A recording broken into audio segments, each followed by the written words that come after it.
los pulsos de esto mismo, ¿verdad? La banda base.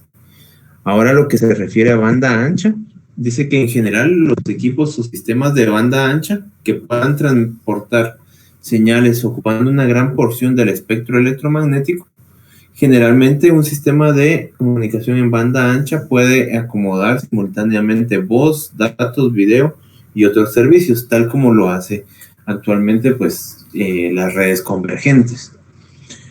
Dice que en los sistemas de transmisión digital el término... Sí. ¿Sí, Ana Lucía? Es que no sé si está compartiendo pantalla. Es que no suena.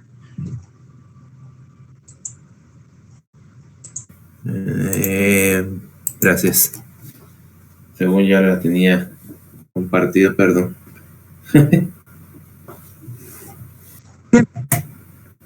Sí, aquí está.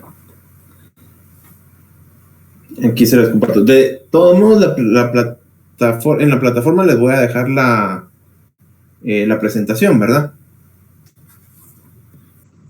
Ok, gracias. Ok, listo, gracias. No, gracias a usted, se me había olvidado ese pequeño detalle. Ok, entonces, hablando de banda ancha, gracias, Ana Lucía. Eso sería, ¿verdad, muchachos? En los sistemas de transmisión digital dice que el término denota el uso de una tasa alta de datos. Entonces, banda base va a ser el envío de pulsos de tensión, ¿verdad? Transmisión de señales sin modulación. Simple y sencillamente van a ser sin ningún tipo de modulación, por ejemplo, ni de frecuencia, ni de nada. Solamente va a ir señales digitales insertadas directamente en el cable como pulsos de tensión. Ahora ya en banda ancha vamos a poder transportar señales con gran porción del espectro electromagnético. ¿Sí? Como vieron en su video, sí revisaron el video del espectro, ¿verdad, muchachos? Pregunta indiscreta.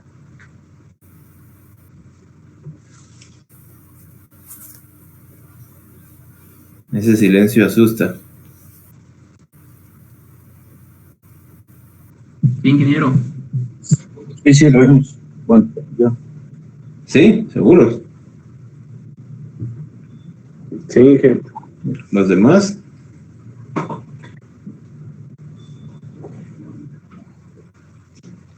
Sí. Sí, ok. Hay por lo menos 3 o 4.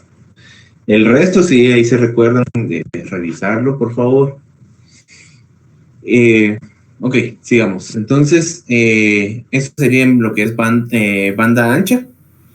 Luego, en banda de paso, es aquella que está representada por 2 números que indican la frecuencia máxima y mínima a las que responde un circuito. ¿Sí? Entonces, esa sería la banda de paso. El ancho de banda es el número que representa el rango de frecuencia en consideración, sin especificar cuáles son sus límites inferior y superior, y se diferencia entre los valores máximo y mínimo de la banda de paso.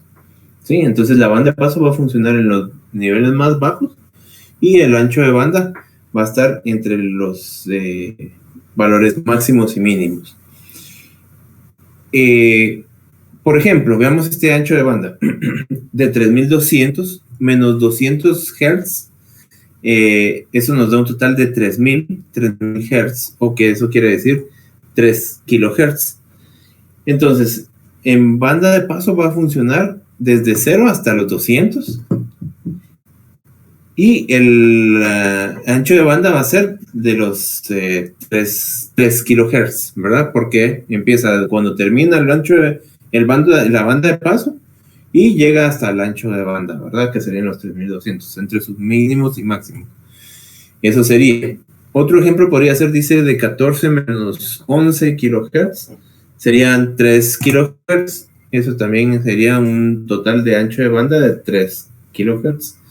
Entonces, basados en el total de ancho de banda menos banda de paso, eso nos daría el total de nuestro nuevo ancho de banda, ¿verdad? Hablemos de lo siguiente. los elementos de una onda.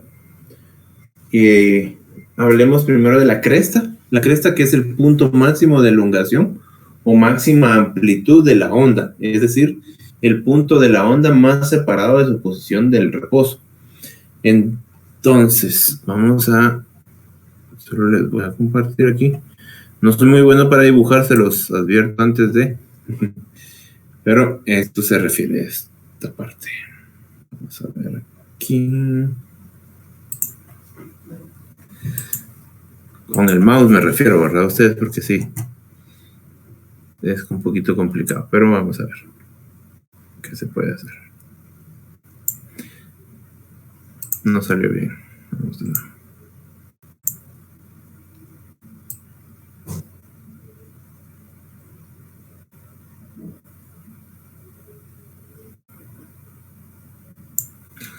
¿Qué se le va a hacer? Somos malos para dibujar. Ok, veamos esta gráfica. Entonces, nosotros tenemos en este punto nuestra cresta.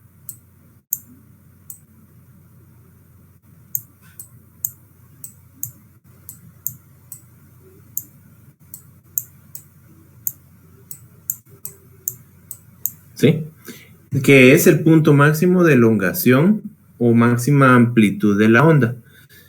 Ahora veamos qué es la amplitud. La amplitud va a ser la distancia vertical entre una cresta y el punto medio de la onda. Entonces, nosotros tenemos desde nuestra cresta hasta el punto medio de la onda, que sería esto. Entonces, aquí tenemos lo que es la amplitud. Y el periodo, que va a ser, dice, el tiempo que tarda la onda en ir de un punto de máxima amplitud al siguiente.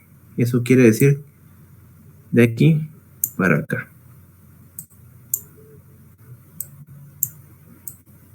Periodo. ¿Sí? Entre cresta y cresta. ¿Sí? Luego está la frecuencia, que dice que es el número de veces que es repetida dicha vibración por unidad de tiempo. ¿Sí? En otras palabras, es una simple repetición de valores de un periodo determinado. Entonces, supongamos que todo esto duró un periodo de tiempo, llamémosle un segundo.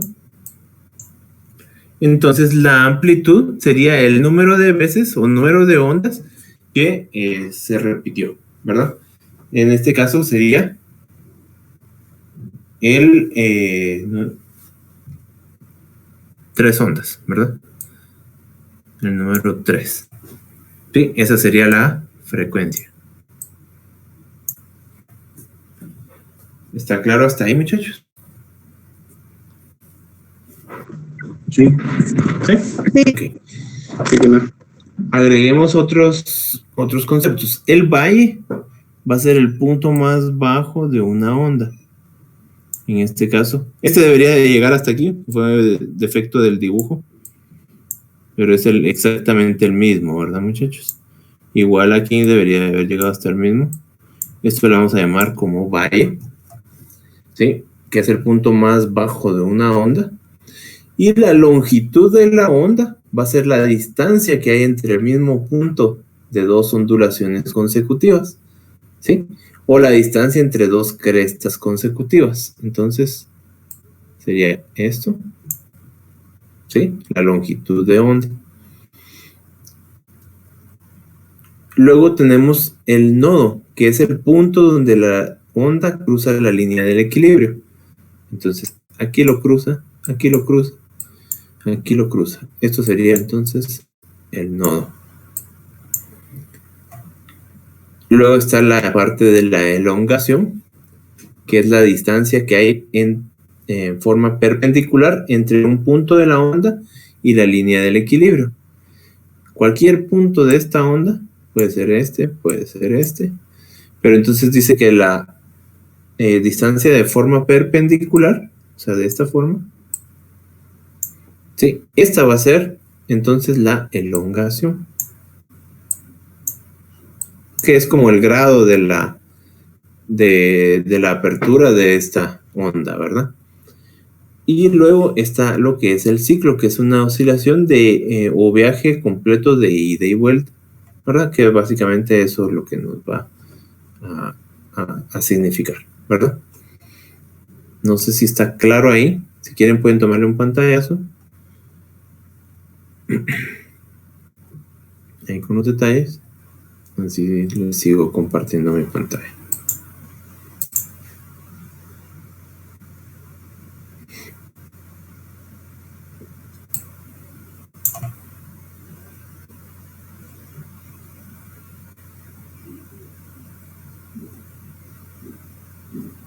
Ok.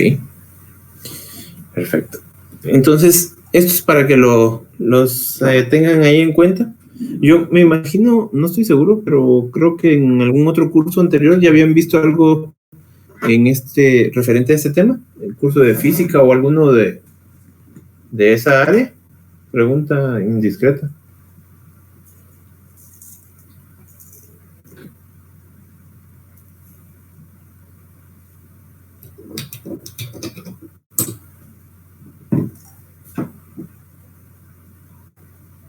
Hola, hola. ¿Sí me escucharon? Pero no recuerdo. Está bien. No hay Hace problema. No, hombre.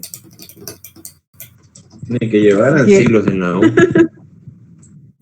No, tampoco, pero ya hace unos años. Sí, ¿verdad? Bueno, está bien. De todos modos, yo tengo aquí un video tutorial para repasar este tema. Esto obviamente no es... es un poco teórico, ¿verdad? Y no es así como que el día a día de uno, entonces a veces se cruzan los cables, ¿verdad? Entonces, para que los tengan ahí en cuenta. Ahora tienen la ventaja de las evaluaciones en línea, entonces pues tienen la facilidad de consultar material.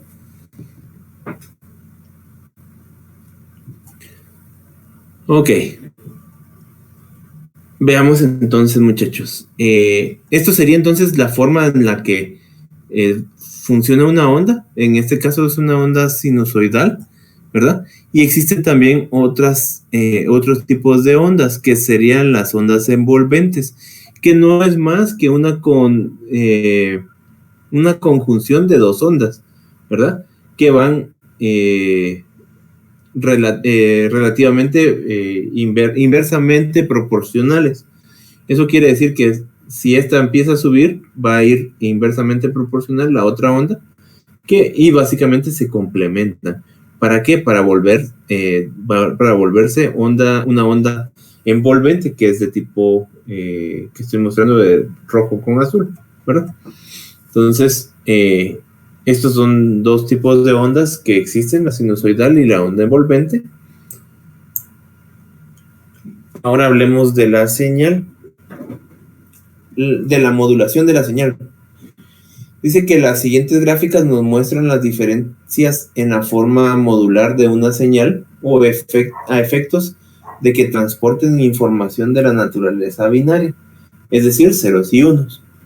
Entonces, en este tipo de ondas vamos a hablar de la amplitud, primero, que fue lo que acabamos de definir.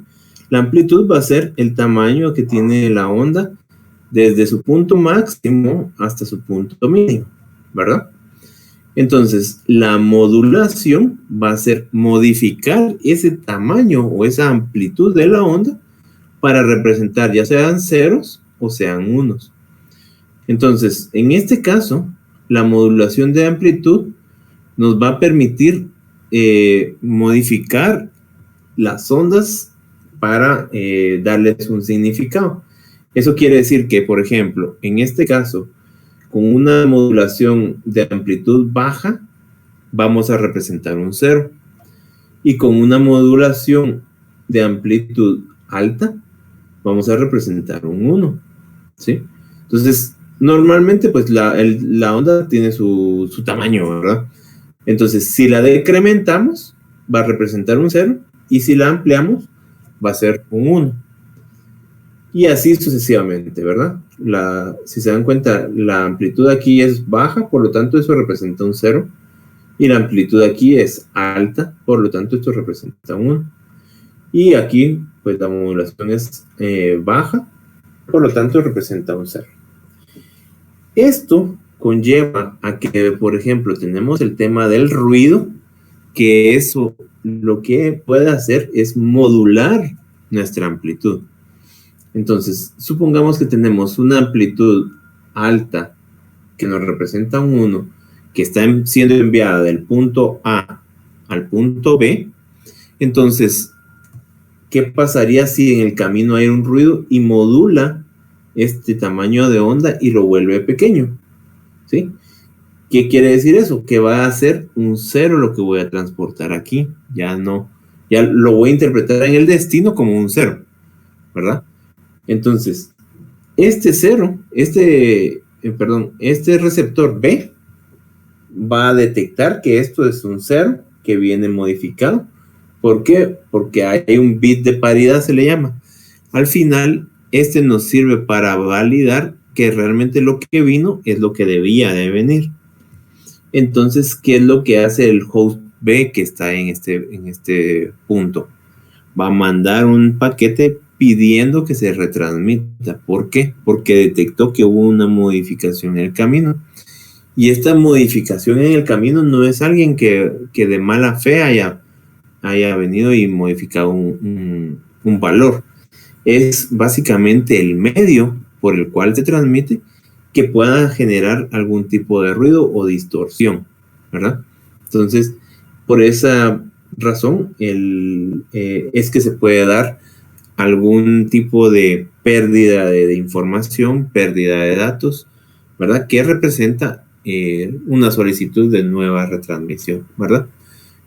Ya vamos a ver el tipo de algoritmos que nos sirven para modificar esto, para poder identificar esto, mejor dicho.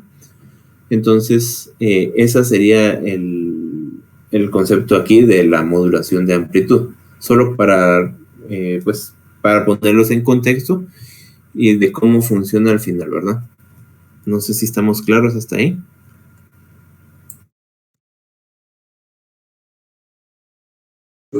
Sí. Sí.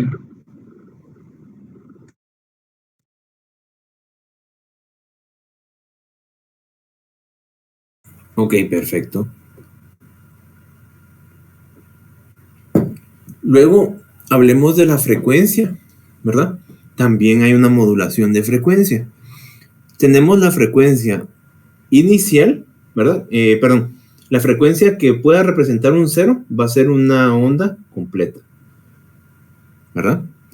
Pero si nosotros metemos en el mismo periodo de tiempo varias ondas, eso vamos a realizar, lo que vamos a hacer es una modulación de esa frecuencia. Entonces hacemos 1 y 2 periodos, ¿verdad? 2 ondas en un mismo periodo de tiempo. Eso va a representar un 1. Y si sigue aquí su frecuencia normal, ¿verdad? Eso va a representarnos un 0. Entonces, dependiendo de la frecuencia, va a ser, si hay doble onda, va a representar un 1. Si hay solamente una onda, va a ser un 0. Igual, si hay doble onda, representa un 1. Entonces, aquí lo que modificamos es la frecuencia de nuestras ondas, ¿verdad? Para representar un 0 o un 1. Y eso es la modulación de frecuencia. ¿Sí? Ahora hablemos de lo que es la fase. Nosotros tenemos nuestra fase. Normalmente empieza desde este punto, llega a su punto máximo y decrece. Esa es la forma normal de una onda. Llega hasta un grado de 180, ¿verdad? En referencia al punto inicial, ¿sí? Pero de ahí su camino continúa y se va a la parte de los negativos, ¿verdad? Ya dentro de los negativos llega a su punto mínimo, que es el valle, que es menos 90, ¿verdad? Y luego regresa a su punto normal, que sería el 0, ¿sí? Entonces, dentro de todo este trayecto, esa es su fase normal. Ahora, lo que hablemos como modulación de la fase va a ser aquel que vamos a recorrer todo el camino desde el punto máximo, desde su inicio, perdón, hasta su punto máximo, vuelve a crecer al punto 180 y baja hasta su punto más bajo y llega hasta aquí, ¿verdad? Al llegar a este punto, que es donde termina todo, completa la onda, podemos hacer lo que se llama modulación de fase, ¿sí? Entonces, el camino que iba siguiendo ya no sigue, porque la onda venía de este punto y debía de seguir subiendo, ¿verdad? Pero como hicimos una modulación de fase, lo que hicimos fue modular para este punto, vuelve a repetirse la anterior y ya luego sigue su camino hasta llegar aquí.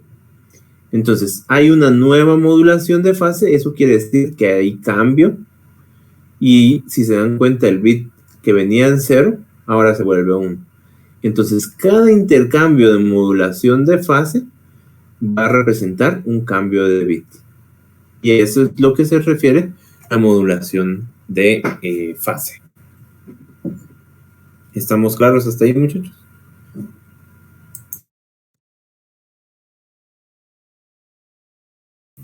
Sí, Sí,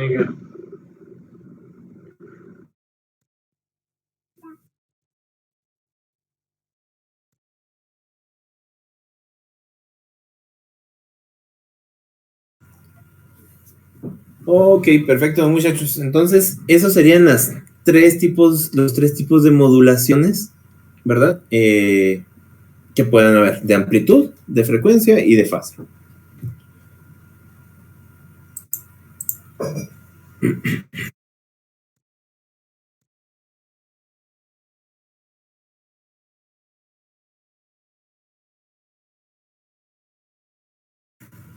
Ok. Mientras tanto, hagamos un favor, leamos esta parte de transmisión de datos analógicos y digitales. Básicamente nos va a mostrar cada uno de ellos qué significa. Háganme favor de leerlos. Yo ahorita regreso.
¿Estamos, muchachos?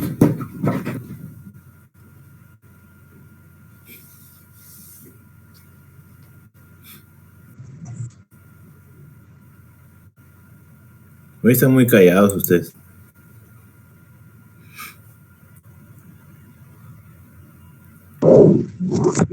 Nosotros somos callados, sí. ¿Quién habló? Abel. Pero si está con Ana Lucía, se enciende el micrófono de Ana Lucía. Ah, es que no, es que yo porque quiero hablar, pero ya me arrepiento. Ah, sí.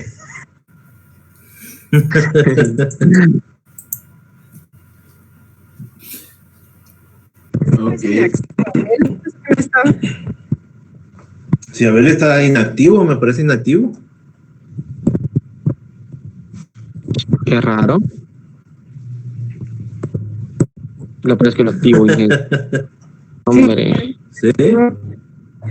Es que no quieres que te pregunten. Hombre. Ok, bueno, está bien. Ok, listo. Sí, entonces serían esos básicamente los elementos que vamos a utilizar para la transmisión de datos analógicos y digitales. ¿Cuál es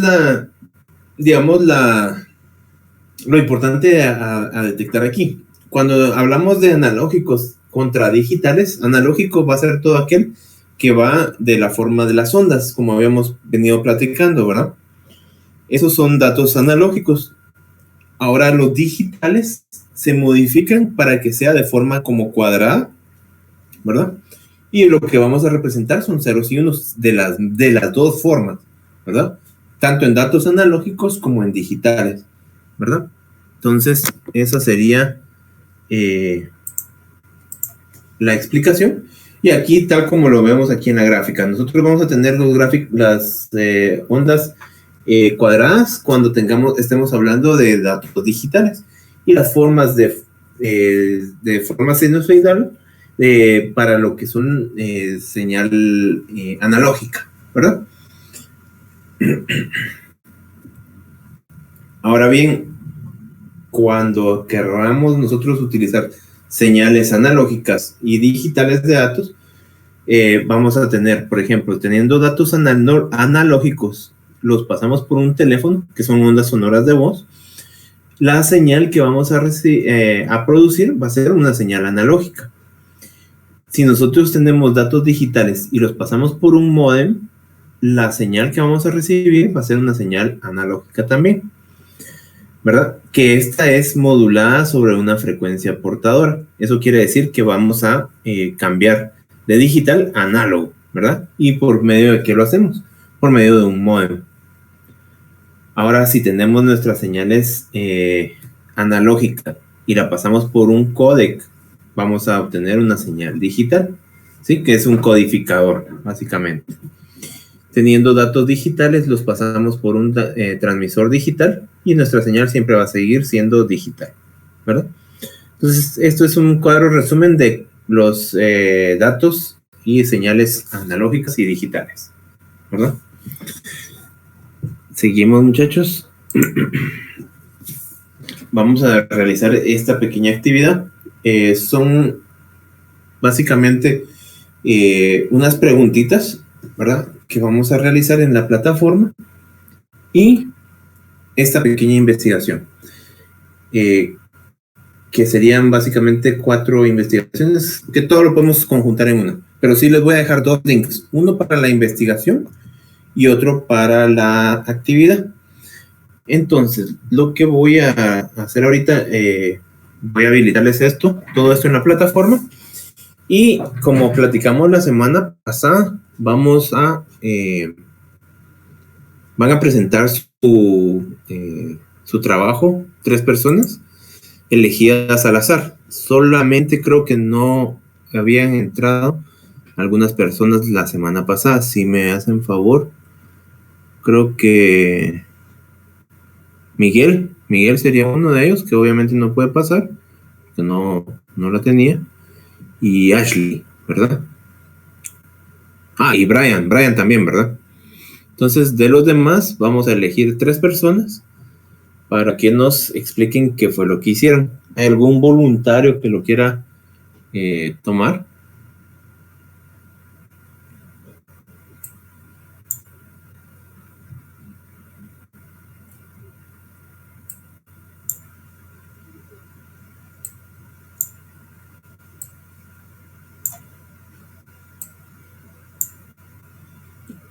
Como me imaginé, no hay voluntarios.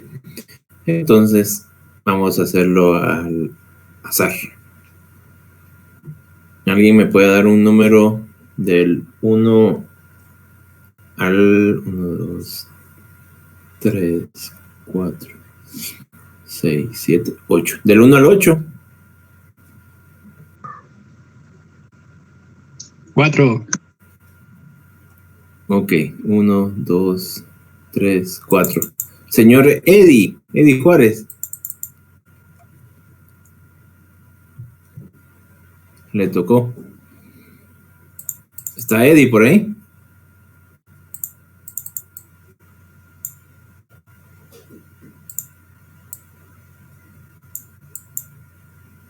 Hola, hola, Eddie.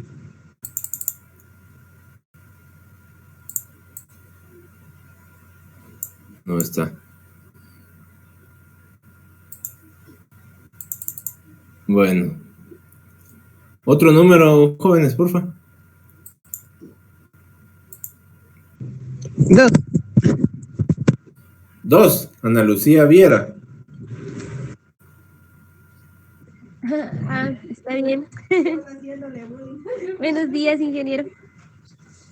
¿Cómo está? Bien. Le tocó. Sí, me tocó. Pero usted le puede dar un número después, entonces Está no se bien. preocupe. Está bien. Veamos pues su trabajo. Sí, solo lo voy a volver como moderadora. De una vez deme un número. Del 1 al 8. 7. 7. Sí. El señor Omar. De una vez. Señor Omar, ¿está por ahí? Estamos, dije. Deme otro número del 1 al 7, porfa. El 1 al 7. Joel. Del 1 al 8. Que no sea ni el 2 ni el 7.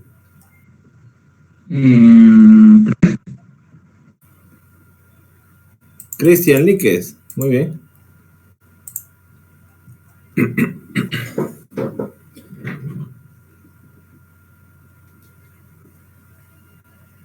Muy bien. Entonces, si quieren, me hacen favor. Ay, Cristian. Está bien, no se preocupe. Va de regreso como participante. Un punto menos para todos. Por culpa de Cristian.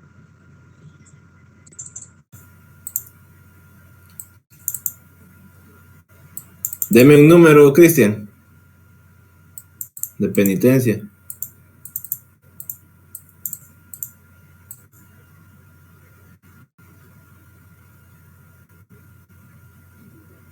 Es el mismo, Cristian.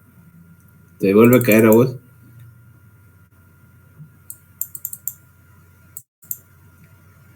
Es Eddie, pero creo que Eddie no está en... Solo se ha de haber levantado por algún momentito. Eddie, ¿estás ya de vuelta ahí?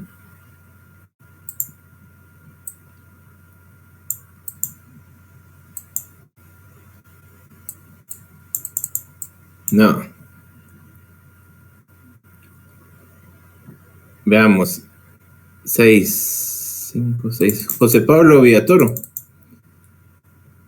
¿Estás por ahí, José Pablo?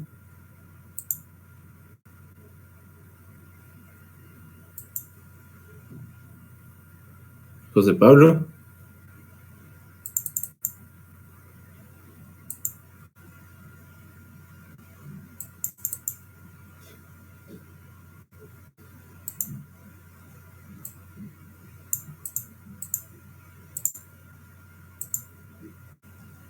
Ok. Tampoco está José Pablo. Miren, muchachos, solo para hacerles salvedad. Si van a estar desconectados, solo los voy a sacar y que se vuelvan a conectar, ¿verdad? Cuando se...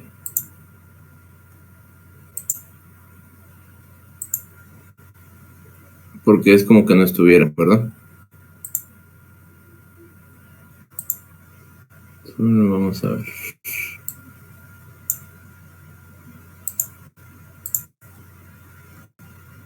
Ok.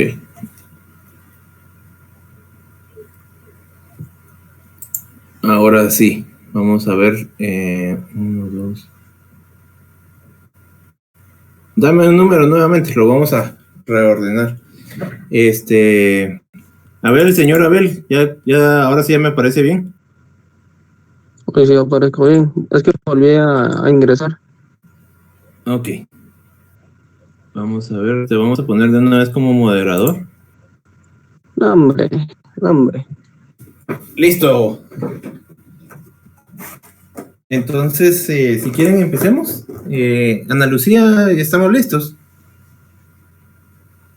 Sí, ya solo que nunca he compartido pantalla, no sé dónde compartir. No se preocupe, ahorita aquí les explicamos. Vamos a ver.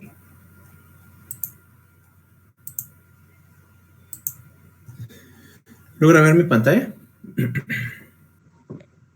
No. ¿Todavía no? Mm. Ya ahorita sí debería. ¿Me confirma si ya? Sí, ya. Va, entonces, en esta parte le va a aparecer una opción. Le da clic aquí y le va a habilitar esta otra parte que dice compartir una aplicación o pantalla. Entonces, desde ahí lo puede realizar. Si tiene dos pantallas, pues solo escoge la pantalla completa. Si no, pues puede compartir también su pantalla completa o solamente una aplicación. Usted lo escoge ahí. Está bien. Entonces la voy a compartir ahorita. Ok, listo. Inge, ya no voy a poder compartir, que estoy del celular. Ok. Pero sí lo hice, sí lo hice. Ya le puedo explicar y todo. Solo lo vas explicando, ¿sí? Ajá, ajá.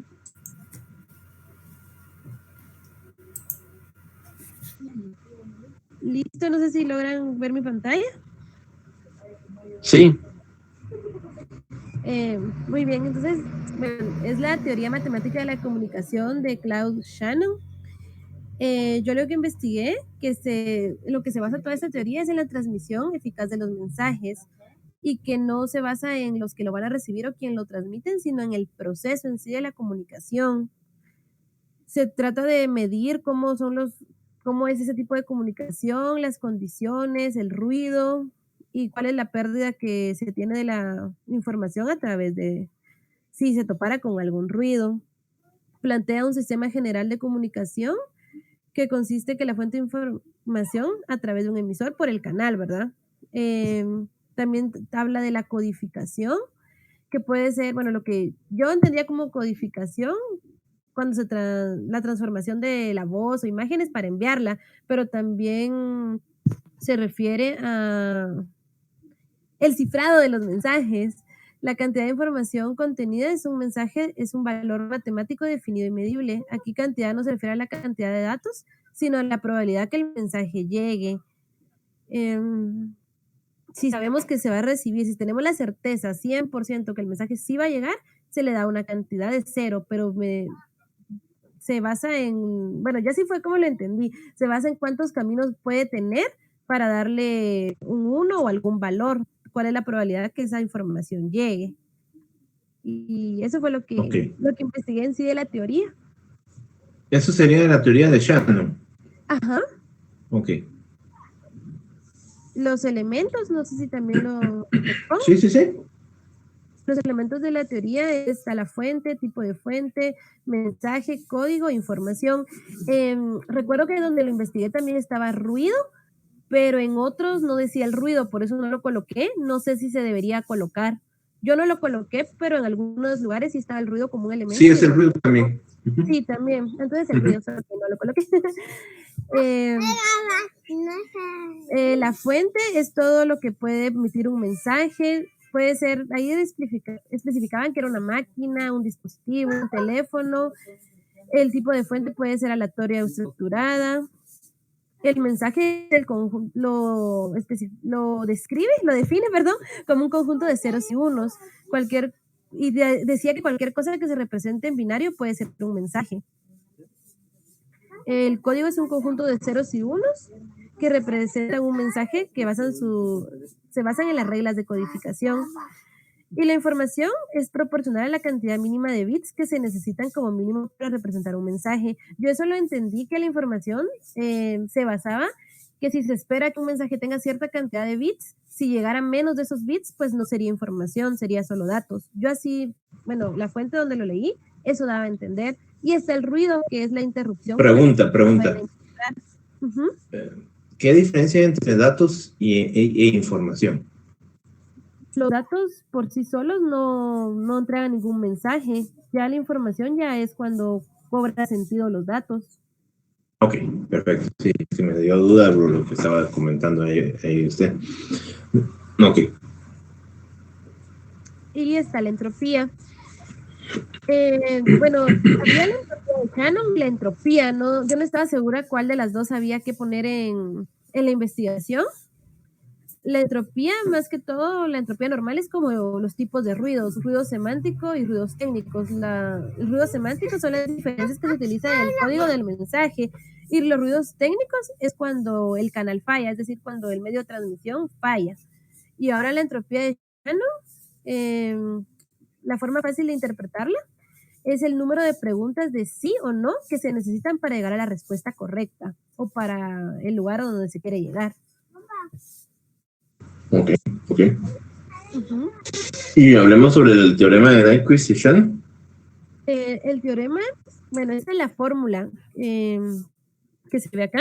Dice que explica la relación entre la velocidad de muestreo y la frecuencia de la señal medida. Afirma que la velocidad de muestreo, que es Fs, tiene que ser mayor al doble de componente del interés de frecuencia más alto de la señal medida. Eso fue lo único que investigué. ¿Qué investigó? Ok. Gracias, Ana Lucía. Está bien. Y Muy ahora bien. voy a tratar de compartir mi pantalla. Pero Listo. ¿dónde dejo para ya no compartirla? Sería... Hay un puntito al lado derecho. Ajá. Sí, gracias. Bueno. Veamos el siguiente.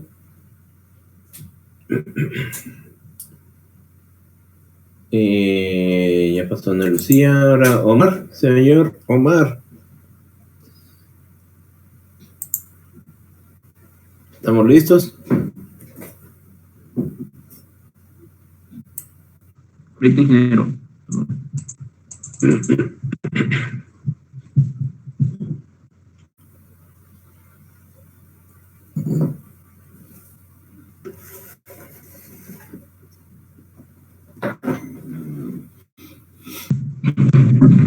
Sí, voy a compartir la pantalla.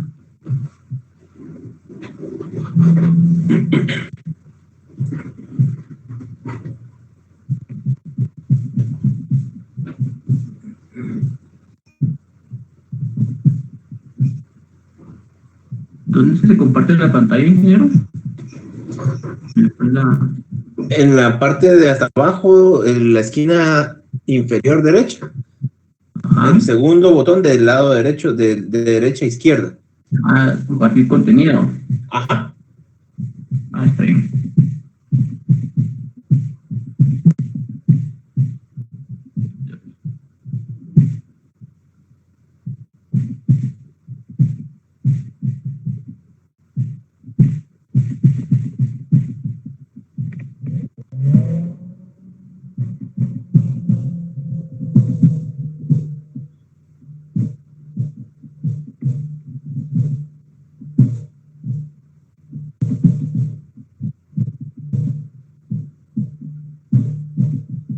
Tengo varias pantallas, pero...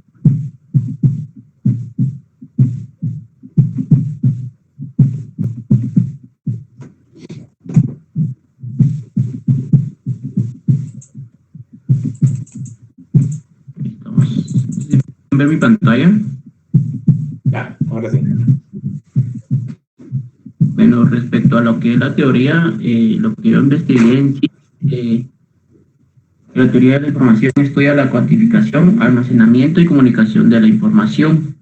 En este caso, puse una breve como historia de lo que es presentada la teoría de Claude Shannon y Weber, creo que se menciona. En este caso, la teoría menciona que está relacionada con las leyes matemáticas de la transmisión y procesamiento de la información, como los sistemas de comunicación. En este caso, la teoría de la información es una rama de la teoría de la posibilidad y las ciencias de la computación, que estudia la información con todo lo relacionado a lo que es canales, comprensión de datos, criptografía, entre otros. Como finalidad, se tiene que es la resistencia a la distorsión que provoca el ruido, la facilidad de codificación y descodificación, así como la velocidad de transmisión. En este caso, lo que nos quiere decir es de que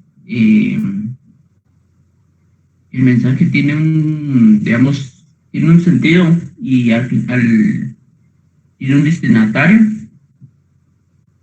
que puede tener ciertas limitaciones, como lo que puede ser lo que puede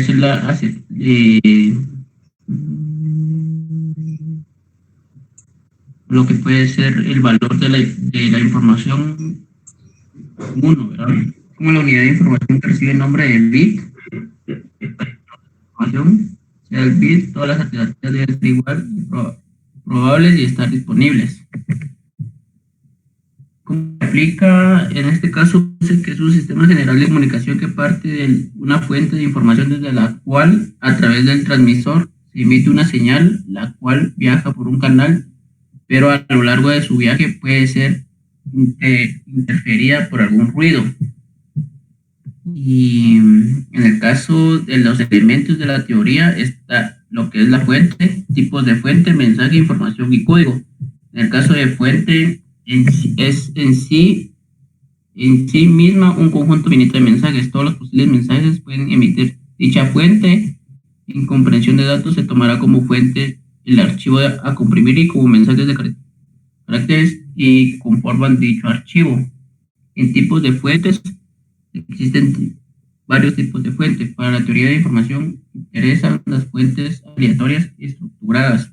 Una fuente es aleatoria cuando no es posible predecir cuál es su próximo mensaje a emitir por la misma. Una fuente estructurada cuando posee un cierto nivel de redundancia. Una fuente no estructurada o una información pura es aquella que todos los mensajes son completamente aleatorios sin relación alguna ni sentido aparente. En el caso de mensaje es un conjunto de ceros y unos, un archivo, un paquete de datos que viaja por la red. Cualquier cosa que tenga la representación binaria puede considerarse un mensaje. En el caso de la información sería la información contenida en el mensaje es proporcional a la cantidad de bits que se requieren como mínimo para representar un mensaje, y código es el conjunto de ceros y unos que usan para representar ciertos mensajes de acuerdo a las reglas y convenciones preestablecidas. En este caso, el archivo que subí por lo visto no está completo, pero está en la otra computadora. Entonces, al final puse más o menos lo que había investigado y lo puse en un Word, en un blog de notas, porque en esta computadora no tengo Word instalado. Entonces, como medida de entropía, ¿o qué es entropía? Puse, es la medida de incertidumbre que existe ante un conjunto de mensajes, el cual va a recibir uno solo. Es también la cantidad de ruido o desorden que contiene, y de esta forma podremos hablar de la información que lleva una señal. Y en el caso del teorema de muestreo de Nyquist-Shannon,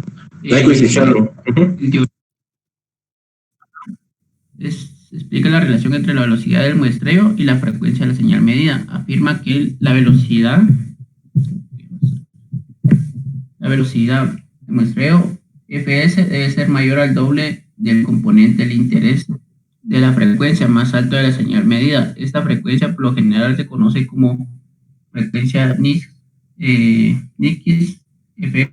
Es una fórmula, ¿verdad?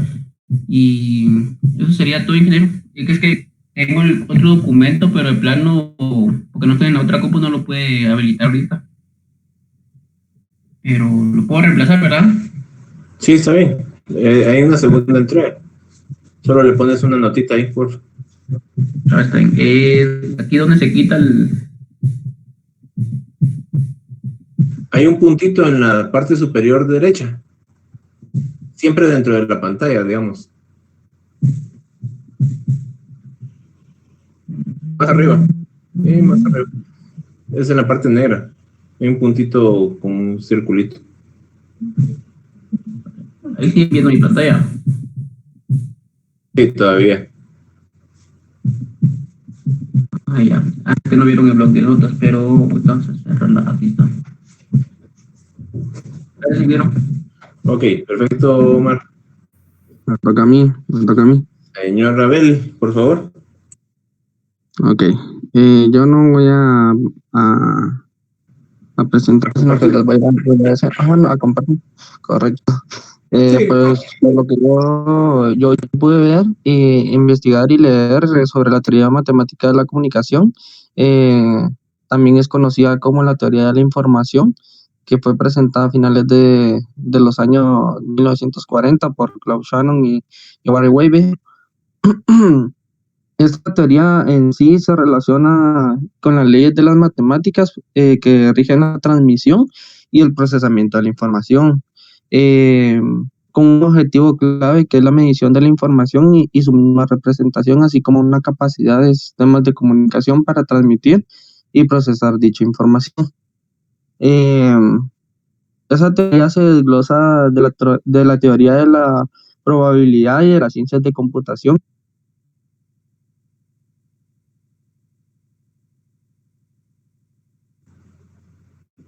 Ok.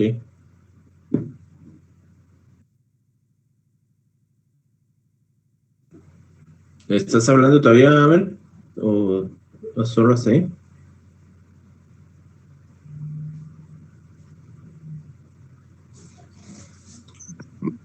¿Me logran escuchar? ¿Ahora sí? Ok. Sí, estaba hablando. La finalidad dentro de la teoría, por decirlo así, es importante que lo más importante es la resistencia y la distorsión que provocan ruido, la facilidad de codificación y descodificación, como la velocidad de la transmisión, que por ende se dice que el mensaje tiene muchos sentidos y el destinatario va a extraer la información o el sentido que debe atribuirle el mensaje siempre y cuando haya un código, haya un mismo código en común para poder entender el mensaje. ¿Cómo podemos aplicar la teoría? Se aplica la tecnología en temas de Internet, ya que fue creado con un propósito principal, que era la investigación y el desarrollo de protocolos para la comunicación de redes de áreas con el objetivo de resistir condiciones de operaciones difíciles y seguir.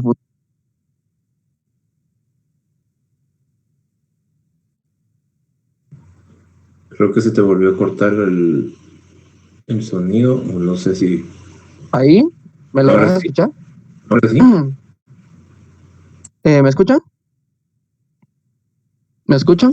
Sí, a ver. Ok. Por ese caso fue creado dando como un resultado el protocolo TCP/IP, que es Transmission Control Protocol, Internet Protocol, ya que es un sistema de comunicación en el cual se integran todas las redes conformando lo que es conocido como Internet.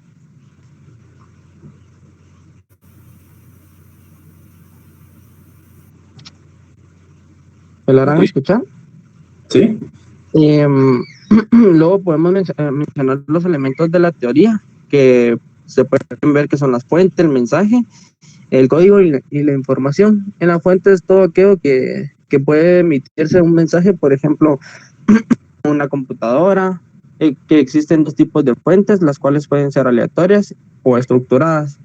Un mensaje va a ser el conjunto de ceros y unos que conforman un paquete, un archivo que viajan a través de la red. El código van a ser conjuntos de ceros y unos usados para representar un mensaje según las reglas establecidas. Y la información se va a referir a la cantidad de bits que se refieren como mínimo para representación del mensaje. Ok. Dentro del esquema se puede observar también una fuente de información, luego se desarrolla un mensaje, el transmisor lanza una señal en donde se conectan, donde llega a un punto donde puede haber también fuente de ruido. Luego el receptor recibe la señal y el mensaje es enviado al destinatario. Con el tema de entropía, se puede decir que es procedente de una palabra griega que significa evolución o transformación. También se dice que es la magnitud que representa la energía que no puede utilizarse para producir trabajo. Y por último, el teorema de muestreo de Nyquist y Shannon se refiere a y la referencia de la señal media. Afirma que la velocidad de muestreo Fs debe ser mayor que el doble componente de interés de frecuencia en salto en la señal medida. Esta frecuencia por lo general se conoce como Nyquist, Fn. Solamente. Ok, perfecto. A ver, muchas gracias. Muchachos. Gracias. Vamos a ver. Vamos a regresarlos como participantes.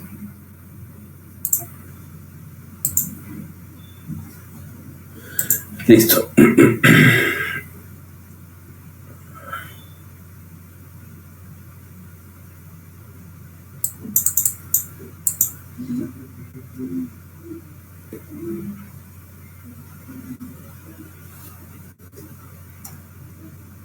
Bueno, muchachos, vamos a regresar por acá esto. Dame un segundito. Les comparto mi pantalla. Si quieren pueden empezar ahorita. Yo me voy a conectar, voy a empezarles a subir todo el material y para que ustedes puedan empezar a trabajar estas actividades. Y después de eso hay otra parte de investigación que es la que les había dicho. Entonces yo les voy a colocar 2 links, uno para la investigación y otro para esta actividad. Para que me hicieran favor de empezar a trabajar con eso, yo les voy a terminar de subir el material y regreso enseguida. Igual sigo aquí por audio, pero bueno, me voy a quedar sin estar hablando, ¿verdad? Solamente. Denme unos 5 o 10 minutos.